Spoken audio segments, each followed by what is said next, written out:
चलिए सुनते हैं आज की कहानी। अब आया ऊंट पहाड़ के नीचे।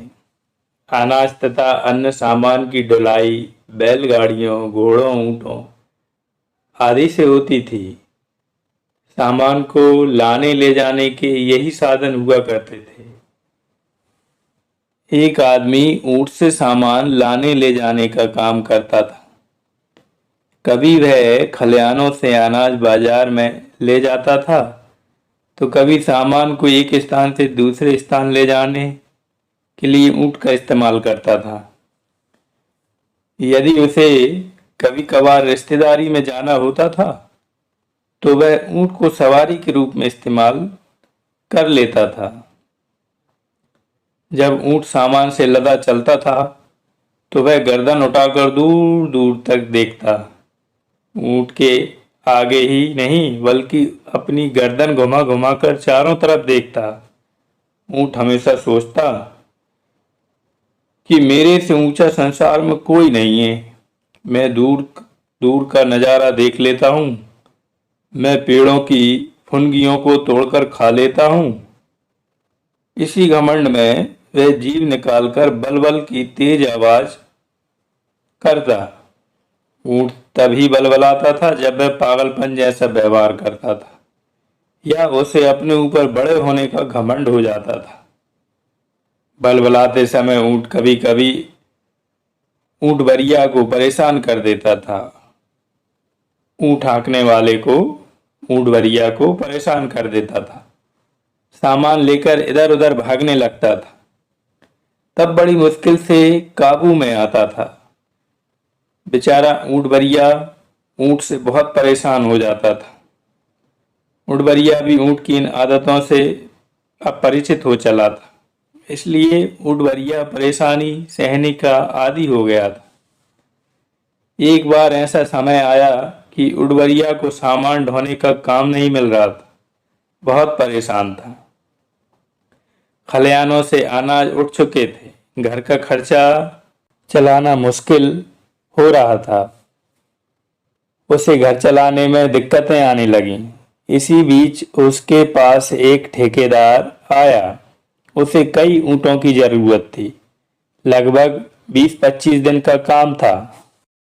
उस ऊंटवरिया ने अपने आसपास के गांवों से 4 ऊंट और करा दिए। कुछ कपड़े और जरूरी सामान लेकर ठेकेदार के साथ चल दिया।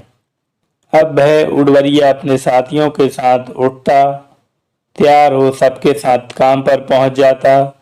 वह पहाड़ों से कटी लकड़ियां आदि अन्य सामग्री लाता और शहर से जरूरी सामान लादकर पहाड़ों में बसे गांवों में ले जाता। सामान लाने ले जाने में ऊंटों को पहाड़ों के बीच में से सकरे रास्तों में से गुजरना पड़ता। सकरा रास्ता होता और पहाड़ होते। साथ के ऊंटवरिया उसके ऊंट की आदत को जानते थे। वह ऊंट अपनी आदत से बाज नहीं आता था। उसका ऊंट चलते समय दोनों ओर देखता। ऊंट को दोनों ओर बहुत ऊंची ऊंची दीवार सी दिखाई देती। ऊंट पूरी तरह से ऊंची गर्दन करता, लेकिन अब उसे दूर दूर के खेत खलिहान दिखाई न देते और न गांव घर। जब वह ऊंट अपना मुंह बिल्कुल ऊपर करता, तब कहीं आकाश थोड़ा भर दिखाई देता। पेड़ ऊंचाई पर और इतने ऊंचे थे कि उसका मुंह उनकी फुनगियों तक पहुंचना तो दूर, उसकी नीचे की पत्तियों तक नहीं पहुंच पाता था। इधर उधर भागने के लिए खेतों जैसा मैदान दिखाई नहीं देता था। यहाँ आकर ऊंट का इधर उधर भागना, दूर दूर देखना, बलबलाना सब कुछ छूट गया था। अब वह सीधी गर्दन किए सामने देखता चलता जाता था। उसके ऊंट की यह स्थिति देखकर उस ऊंटवरिया से दूसरा ऊंटवरिया बोला, भैया यहाँ तो तेरा ऊंट बिल्कुल सीधा चल रहा है, परेशान नहीं करता। दूसरा ऊंटवरिया बोला, भैया यह बात नहीं है। बात यह है कि अब आया ऊंट पहाड़ के नीचे। पहले से अपनी ऊंचाई का बड़ा घमंड था। यहाँ आकर ऐसे मालूम हुआ कि इससे भी ऊंचा और कोई है इस दुनिया में। तो ऐसे बनी अब आया ऊंट पहाड़ के नीचे कहावत। चलिए दूसरी कहानी सुनते हैं। गरीबी में आटा गीला। एक मजदूर परिवार था। उस परिवार में किसी न किसी चीज का अभाव हमेशा बना रहता था।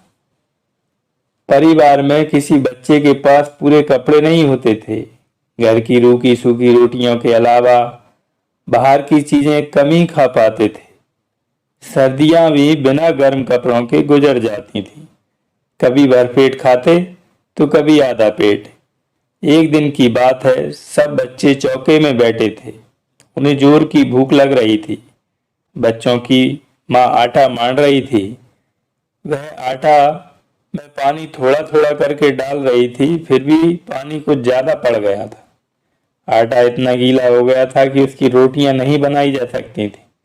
वह बहुत देर तक एक और बैठी अपने से ही बड़बड़ाती रही। उसका पति भी बहुत नाराज हुआ।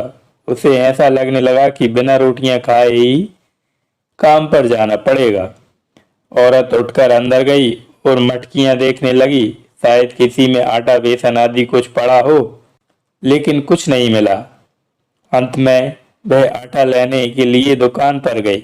लाला ने भी आटा उधार देने से मना कर दिया और ताने मारते हुए दुकानदार ने कहा, तुझे उधार कौन देगा? पिछली बार 6 महीने बाद पैसे दिए थे। मैं तो हाथ जोड़ता हूं ऐसे ग्राहकों से। पड़ोस में एक दो परिवार रहते थे जिनसे उसकी बोलचाल थी। उनके पास जाकर कुछ पैसे उधार मांगे, लेकिन वे भी नाक मुंह से कोड़ कर रह गईं, कुछ नहीं दिया। वह अपना सा मुंह लिए घर लौट आई। वह चौके में आकर चुपचाप बैठ गई। बच्चे भी समय की स्थिति को समझ गए थे, क्योंकि इस तरह की स्थितियां अक्सर आती रहती थी। वे भूख से अंदर ही अंदर कुलबुला रहे थे, लेकिन वे अपनी माँ से डर भी रहे थे। यदि यह कहा कि भूख लगी है तो पिटाई हो जाएगी। मजदूर की पत्नी ने सोचा कि चलो नमकीन लपसी बना लूं, लेकिन उसी क्षण उसे याद आया कि लपसी के लिए तो आटा पहले भूनकर लाल कर लेना होता है। इसी बीच मजदूर ने कहा कि मैं कोशिश करता हूं, कहीं से कुछ मिल जाए। इतना कहकर वह घर से बाहर निकल गया। उसके जाते ही उसकी पत्नी विचारों में खो गई। सोचने लगी, अपने बचपन के दिन इस तरह की कोई परेशानी नहीं थी। घर में कभी भूखा नहीं रहना पड़ा था। हम सब भाई बहन खूब खेलते थे, हमेशा प्रसन्न रहते थे।